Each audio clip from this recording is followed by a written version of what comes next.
সম্প্রতি ঢাকাসহ সারা দেশে দুটি ভূমিকম্প কাঁপুনি সৃষ্টি করেছে। এই কাঁপুনির পর সারা দেশের জনমনের পাশাপাশি সিলেটের মানুষের মনে একটু অধিক আতঙ্ক বিরাজ করছে।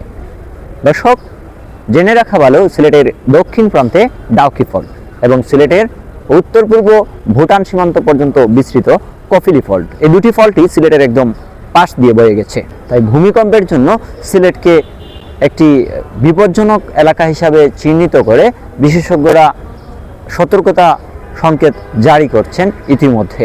ভূমিকম্পের ডেঞ্জার জোন সিলেটের কাছাকাছি হওয়ায় অতি ঝুঁকিপূর্ণ অঞ্চল হিসাবে এরই মধ্যে বৃহত্তর সিলেটের মানুষের মনে আতঙ্ক বিরাজ করছে।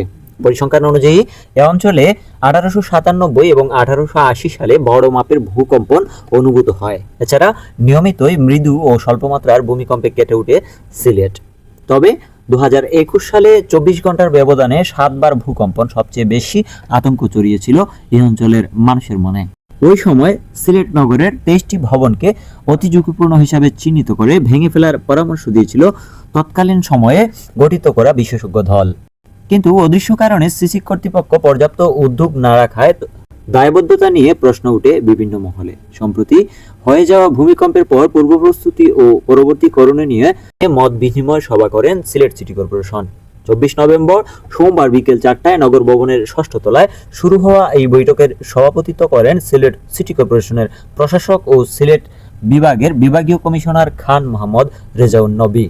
এছাড়া সিলেটের জেলা প্রশাসক সারওয়ার আলম, সিলেট সিটি কর্পোরেশনের প্রধান নির্বাহী কর্মকর্তা মোহাম্মদ রেজাই রাফিন সহ সেনাবাহিনী, fire service, Jalalabad gas, Ansar VDP, civil সার্জনের কার্যালয়, বিদ্যুৎ উন্নয়ন বোর্ড, জেলা ত্রাণ ও পুনর্বাসন কর্মকর্তা, Islamic Relief, BMCC, scout, girls guide ও সরকারি বেসরকারি বিভিন্ন সংস্থার প্রতিনিধিরা অংশ নেন এই মত বিনিময় সভায়।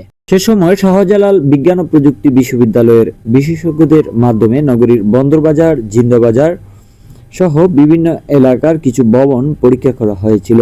বিশেষজ্ঞ দলের সদস্য হিসাবে শাহজালাল বিজ্ঞান ও প্রযুক্তি বিশ্ববিদ্যালয়ের পরিবেশ ও প্রকৌশল বিভাগের অধ্যাপক ডক্টর জাহিদ বিন আলম বলেন, 2010 সালে সম্ভবত হাইতিতে এবং চিলিতে একই সময়ে 8.2 মাত্রার, চিলিতে সম্ভবত 8.3 মাত্রার আর হাইতিতে 8.2 মাত্রার ভূমিকম্প হয়েছিল।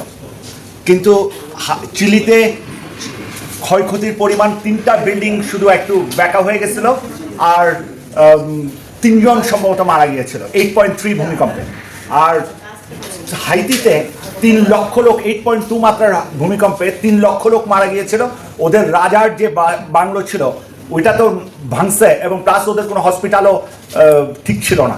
তো এটা কেন হয়েছে সেটার কারণটা হলো চিলিতে বাধ্যতামূলক যেই কাজটা করা হয়, বিল্ডিং কোড মেনে বিল্ডিং করা হয়।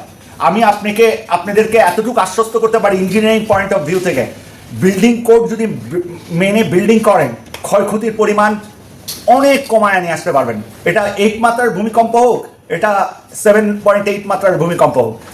সম্প্রতি এই সভায় অংশগ্রহণের জন্য গেলে দেখা যায় যে সিলেট সিটি কর্পোরেশন কার্যালয়ে বিল্ডিং প্ল্যান অনুমোদন সম্পর্কিত একটি সেবা কেন্দ্র চালু করা হয়েছে।